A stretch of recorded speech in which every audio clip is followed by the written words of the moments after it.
kwamba mnamo tarehe 17 mwezi wa 4 mwaka huu, ilikuwa ni majira ya saa 2 za usiku huko katika eneo la Mihama ndani ya ziwa Victoria, kata ya Kitangiri katika wilaya ya Ilemela mkoani Mwanza, meli ya MV Uhuru yenye namba za usajili 101242. Hii ni aina ya wagon ferry mali ya Kenya Railways Corporation KRC.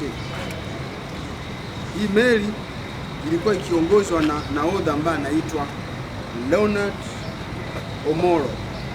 Huyu ni raia wa Kenya.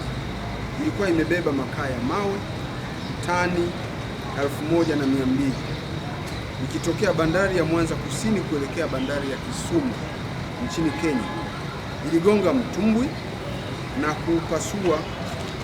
Mtumbwi huo una namba T2M116529 unaotumia engine aina ya HP 9.9 aina ya Yamaha. Unamilikiwa na Emmanuel Mjarifu Kakuru. Hata hivyo, mtumbwi huo ulikuwa umebeba wavuvi 4 ambao ni Emmanuel Elias, Malindi William Makeshi, Peter Masanja na Noel Julius.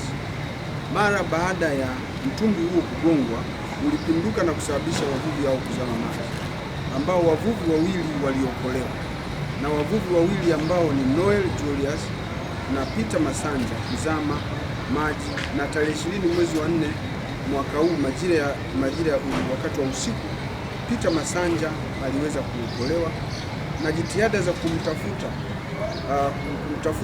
huyo mtu mwingine bado zinaendelea. Meli iliyofanya tukio hilo haikusimama, na jitihada za kuwasiliana na wenzetu kwenye hiyo nchi bado zinafanyika kwa ajili ya taratibu za kisheria.